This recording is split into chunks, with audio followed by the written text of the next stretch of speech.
Good morning बच्चों। Class BSc second year और BSc BEd third year. Subject है हमारा ऑर्गेनिक केमिस्ट्री और जिसका टॉपिक हमने स्टार्ट किया था ईथर एंड एपॉक्साइड, और जिसके 2 पार्ट हमने कर लिए थे और तीसरा पार्ट चल रहा है। और जो हमारा टॉपिक चल रहा है वो है रासायनिक अभिक्रियाएं। और रासायनिक अभिक्रिया जो ईथर है वो 4 प्रकार की शो करता है। एक एल्किल समूह की अभिक्रियाएं, दूसरा ऑक्सीजन पर उपस्थित लोन पेयर ऑफ इलेक्ट्रॉन के कारण अभिक्रियाएं, एक CO बंद विखंडन की अभिक्रियाएं और कुछ अन्य अभिक्रियाएं भी शो की जाती हैं। तो जैसे हमने एल्किल समूह की अभिक्रिया पर बात की थी और हमने हैलोजनीकरण भी करवा दिया था। 1 नंबर रिएक्शन हमारी कंप्लीट भी हो गई। हैलोजनीकरण का मतलब हैलोजन के साथ में अभिक्रिया करवाना। हैलोजनीकरण की रिएक्शन हमने 2 प्रकार से करवाई थी, एक बार अंधेरे के अंदर और एक बार प्रकाश के अंदर। जब अंधेरे में इस रिएक्शन को करवाते हैं तो अल्फा कार्बन से हाइड्रोजन का प्रतिस्थापन हो जाता है और हैलोजन उसके स्थान पर आकर जुड़ जाता है।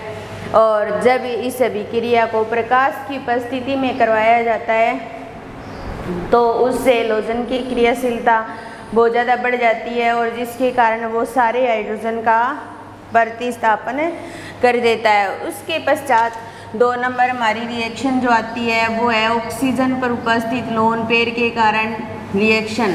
ऑक्सीजन पर उपस्थित लोन पेयर ऑफ इलेक्ट्रॉन के कारण अभिक्रिया। और जो ईथर है उसको CH3, CH2O और CH2 और CH3 ऐसे शो करते हैं। इसके बीच में ऑक्सीजन प्रेजेंट होता है जिस पर 2 लोन पेयर पाए जाते हैं। इन लोन पेयर की वजह से कुछ रिएक्शन शो की जाती है और जिसमें पहली रिएक्शन आती है स्वतः ऑक्सीकरण। पहली रिएक्शन आती है स्वतः ऑक्सीकरण। तो ईथर की ऑक्सीजन के साथ रिएक्शन करवाते हैं या ऑक्सीजन के साथ वो स्वतः रिएक्शन करता है और पेरोक्साइड का निर्माण करता है। जैसे हमारे पास CH3, CH2O, CH2 और CH3 ये लोन पेयर प्रेजेंट है और ये हमारे पास ईथर है। और ईथर के साथ ऑक्सीजन रिएक्शन करेगा और रिएक्शन करके इसके साथ ऑक्सीजन के साथ ही एक और ऑक्सीजन जुड़ जाएगा यहाँ पर और CH2 और CH3 इस पर एक लोन पेयर प्रेजेंट होगा, पॉजिटिव आ जाएगा और इस पर क्या आ जाएगा, नेगेटिव आ जाएगा और ये क्या बन जाएगा, ईथर पेरोक्साइड। क्या बन जाएगा, ईथर पेरोक्साइड।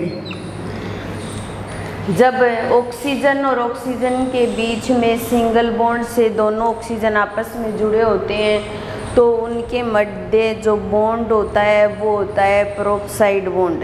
उनके मध्य जो बॉन्ड होता है वो क्या होता है, पेरोक्साइड बॉन्ड होता है। इसलिए ऑक्सीजन का एक सिंगल परमाणु इसके साथ जुड़ गया और किसका निर्माण कर रहा है, ईथर पेरोक्साइड का। ये जो रिएक्शन थी वो स्वतः ऑक्सीकरण थी। अगर मान लो हम ऐसा करते हैं कि ईथर लेते हैं हम और ईथर को लंबे समय तक वायु में खुला छोड़ देते हैं तो ऑक्सीजन उसके साथ में रिएक्शन करेगा और रिएक्शन करके एक विस्फोटक पदार्थ का निर्माण कर सकता है, विस्फोट कर सकता है। यानी कि अगर हम ईथर ले लें और ईथर को लंबे समय तक वायु में खुला छोड़ दें तो वो एक विस्फोटक पदार्थ का निर्माण कर सकता है। जैसे हमारे पास यहाँ CH3 और CH2O और CH2 और CH3 ये हमारे पास, ठीक है। और ऑक्सीजन के साथ में विक्रिया करवा रहे हैं और ऑक्सीजन के साथ विक्रिया करवाने पर CH3 ऐसे क्या जाएगा CH2O और CH और इस CH3 और ये जो हाइड्रोजन है उसको यहाँ और ये दोनों ऑक्सीजन इसके बीच में जुड़ जाएंगे ऑक्सीजन परमाणु, तो इसलिए इनको बोलेंगे बन एथोक्सी ईथर हाइड्रोप्रोक्साइड। यानी कि इसने क्या कर लिया है, एक हाइड्रोप्रोक्साइड का निर्माण कर दिया है। इस ऑक्सीजन और इस ऑक्सीजन के बीच में जो बॉन्ड बन रहा है वो कौन सा है, प्रोक्साइड बॉन्ड। कौन सा बॉन्ड है, प्रोक्साइड बॉन्ड। तो ऑक्सीजन पर उपस्थित लोन पेयर के कारण पहली जो रिएक्शन है वो है स्वतः ऑक्सीकरण, जिसके अंदर ऑक्सीजन स्वतः ही रिएक्शन करता है और ईथर प्रोक्साइड का निर्माण करता है। अगर ईथर को वायु के अंदर लंबे समय के लिए खुला रख दिया जाए तो 1-एथोक्सी ईथर हाइड्रोप्रोक्साइड का निर्माण कर सकता है और ये एक क्या होता है, विस्फोटक प्रकार की प्रकृति का यौगिक होता है जो नुकसान पहुंचा सकता है। ठीक है, इतनी बात आई समझ में। ये ऑक्सीजन पर उपस्थित लोन पेयर के कारण पहली रिएक्शन थी जिसको हमने स्वतः ऑक्सीकरण नाम दिया था। अब अगली रिएक्शन आती है ऑक्सोनियम लवण का बनना। दूसरी रिएक्शन आती है ऑक्सोनियम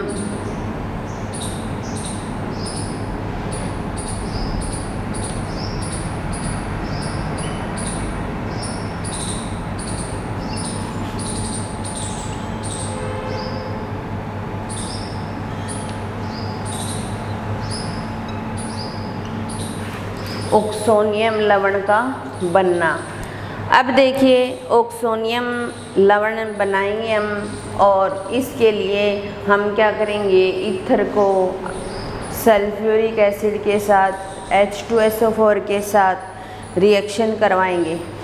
तो जैसे हम ले लेते हैं यहाँ पर C2H5O और C2H5 ये ले लिया हमने और इसको H2SO4 के साथ रिएक्शन करवाएं। रिएक्शन करवाने पर ये ऑक्सोनियम लवण में चेंज हो जाएगा। थोड़े समय के लिए ऑक्सोनियम लवण में रहेगा, फिर उसके पश्चात शीघ्र ये एल्किल हाइड्रोजन सल्फेट में चेंज हो जाएगा। तो देखिए यहाँ पर C2H5 की ट्वाइस ऐसे लिख सकती हूँ मैं, 2 है और ऑक्सीजन, ठीक है, और इस ऑक्सीजन पर क्या है, लोन पेयर प्रेजेंट है। इसके साथ यहाँ से एक हाइड्रोजन जुड़ जाएगा तो यहाँ इस पर क्या आ जाएगा, पॉजिटिव चार्ज और HSO4 नेगेटिव बाहर निकल जाएगा। फिर उसके पश्चात H2SO4 ले लेंगे, अपने 2 लेंगे, इनको तोड़ेंगे आपस में। तोड़ने पर ये एक तो SO3 बना लेंगे, दूसरा HSO4 नेगेटिव बना देंगे और एक बना देंगे H3O पॉजिटिव, ये बना देंगे। जब H2SO4 को तोड़ेंगे तो ये इतने कंपाउंड बन जाएंगे और इसमें जो C2H5 2OH ये इसके साथ SO3 की रिएक्शन करवाएंगे। SO3 की रिएक्शन करवाने पर ये SO3 इसके साथ जुड़ेगा, तो इस तरीके से जुड़ेगा C2H5O C2H5 और ये SO3 इसके साथ जुड़ जाएगा और ये H भी इसके साथ आ जाएगा, तो SO3H आ जाएगा और ये पॉजिटिव फॉर्म में। फिर उसके पश्चात ये क्या करेगा, एक तो C2H5 पॉजिटिव में चेंज हो जाएगा और दूसरा C2H5 SO3H में चेंज हो जाएगा, OSO3H में चेंज हो जाएगा, OSO3H में चेंज हो जाएगा, या C2H5 HSO4 भी कर सकते हैं, हम ऐसे भी लिख सकते हैं। इसको कंबाइंड करके लिखना चाहो तो C2H5 HSO4 HSO4 ऐसे भी लिख सकते हैं हम, ठीक है। और ये कार्बोकेटाइन की फॉर्म में आ गया। और C2H5 पॉजिटिव के साथ ये HSO4 नेगेटिव रिएक्शन करेगा और HSO4 नेगेटिव की रिएक्शन करवाएंगे। तो रिएक्शन करवाने पर C2H5 HSO4 में चेंज हो जाएगा, जिसको बोला जाएगा एल्किल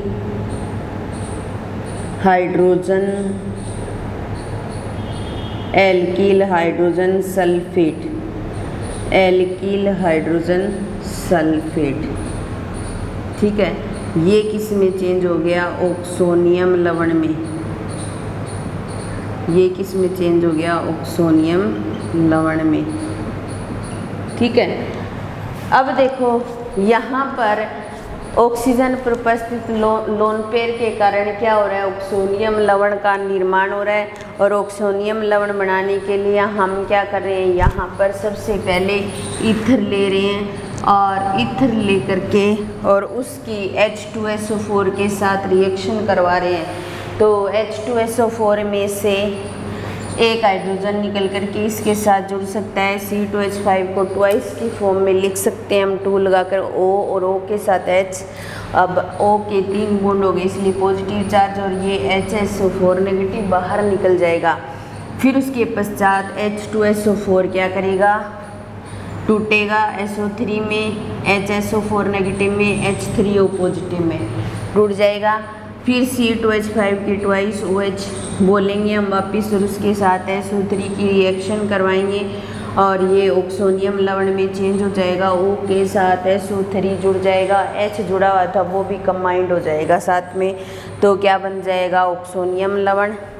और ऑक्सोनियम लवण टूट करके किस में चेंज हो जाएगा? C2H5 में, और ये C2H5 HSO4 में चेंज हो जाएगा। फिर उसके पश्चात C2H5 पॉजिटिव ये जो बना है ये ले लेंगे और यहाँ पर HSO4 नेगेटिव बना है उसको ले लेंगे और इसको C2H5 HSO4 में चेंज कर देंगे और जिसको बोला जाएगा एल्किल हाइड्रोजन सल्फेट। इसको बोला जाएगा एल्किल हाइड्रोजन सल्फेट। तो ये क्या हो गया? ऑक्सोनियम लवण का निर्माण हो गया और ऑक्सोनियम के लवण के बनने से बाद में ये एल्किल हाइड्रोजन सल्फेट में चेंज हो जाता है। तो ये जो रिएक्शन थी ऑक्सोनियम लवण का बनना, ये ऑक्सीजन पर उपस्थित लोन पेयर के कारण शो की जाती है। उसके पश्चात नेक्स्ट रिएक्शन आती है HCl के साथ अभिक्रिया।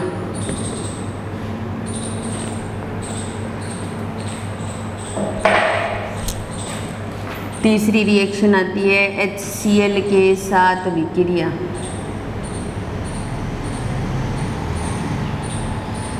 तो जो ईथर है और ईथर का जो ऑक्सीजन है और ऑक्सीजन पर उपस्थित लोन पेयर जो होते हैं वो भी HCl के साथ अभिक्रिया करके भी कुछ प्रोडक्ट का निर्माण करते हैं। और वो प्रोडक्ट कौन सा होता है? लवण होता है। वो प्रोडक्ट कौन सा होता है? लवण।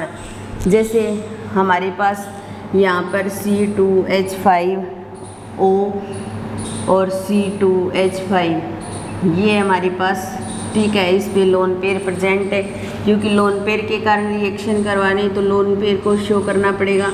HCl के साथ रिएक्शन करवाएंगे, रिएक्शन करवाने पर ये HO के साथ चला जाएगा और ये इसके साथ जुड़ जाएगा। तो C2H5O और H और C2H5 और Cl इसके साथ जुड़ जाएगा और यहाँ पर क्या आ जाएगा? Positive charge. इसके पास एक ही लोन पेयर बचा है। एक लोन पेयर ने क्या कर लिया? बॉन्डिंग कर ली और किसका निर्माण कर दिया?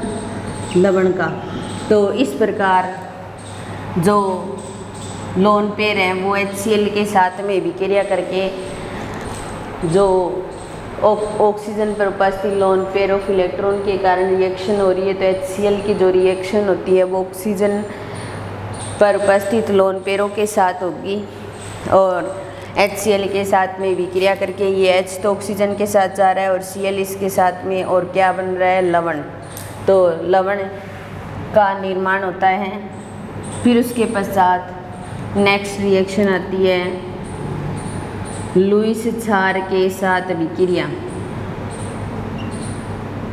लुईस क्षार के साथ अभिक्रिया।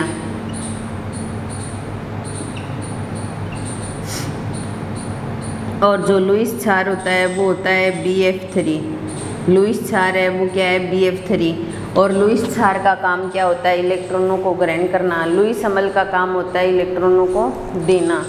तो अब देखिए यहाँ पर C2H5O और C2H5 ये हमारे पास क्या है, ईथर है। और इसके साथ BF3 की रिएक्शन करवाने हम, रिएक्शन करवाने पर C2H5 और ये C2H5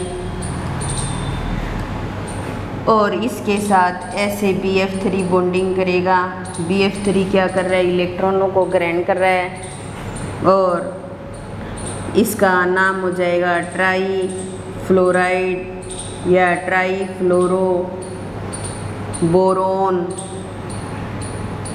इथरेट, बोरोन इथरेट। तो इस प्रकार लुईस क्षार के साथ जब अभिक्रिया करवाते हैं हम, तो अभिक्रिया करवाने पर ईथर जो होता है वो BF3 वो काम में लेते हैं। BF3 क्या है, एक लुईस क्षार है और लुईस क्षार के साथ रिएक्शन करके इस जो इलेक्ट्रॉन है उनका ट्रांसफ़र इस तरीके से हो रहा है, इसलिए तीर के निशान से शो कर रहे हैं। ये इलेक्ट्रॉन ग्रहण कर रहा है और ये दे रहा है, इसलिए इनके बीच में एक कोऑर्डिनेशन बॉन्ड की फॉर्मेशन हो रही है। और trifluoride boron etherate, trifluoro boron etherate या ट्राईफ्लोराइड बोरोन इथरेट का निर्माण होता है। तो इसके साथ ही हमारी ऑक्सीजन पर उपस्थित लोन पेयर के कारण जो विक्रियाएँ हो रही थी वो कंप्लीट हो जाती हैं।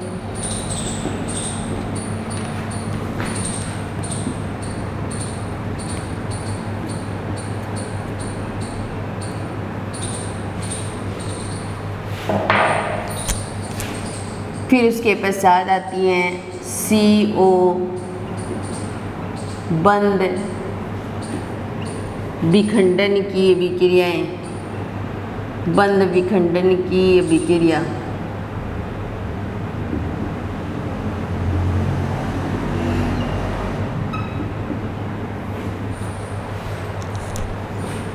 इसके अंदर क्या होता है, CH3CH2O और CH2CH3 ये हमारे पास ईथर है। और इस ईथर के अंदर क्या होता है, इस ऑक्सीजन और इस कार्बन के बीच का बॉन्ड तोड़ दिया जाता है, या फिर इस ऑक्सीजन और इस कार्बन के बीच का बॉन्ड तोड़ दिया जाता है। इसीलिए इसको बोला जाता है CO बंद विखंडन की अभिक्रिया। CO बंद विखंडन की अभिक्रिया जिसके अंदर कार्बन और ऑक्सीजन के बीच के का बॉन्ड टूटता है। तो इसके अंदर सबसे पहली रिएक्शन आती है हाइड्रोजन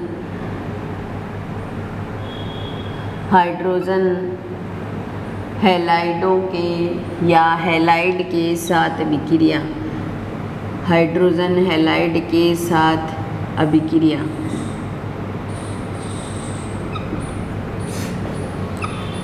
अब देखिए यहाँ पर CH3CH2O CH2 और CH3 हाइड्रोजन हैलाइड के साथ अभिक्रिया करवाएंगे तो HX के साथ में रिएक्शन होगी और HX के साथ रिएक्शन होने पर ये बॉन्ड यहाँ से तोड़ देंगे और एक के साथ H जुड़ जाएगा और दूसरे के साथ X जुड़ जाएगा। एक तो एल्कोहल बन गया और दूसरा क्या बन जाएगा, CH2X।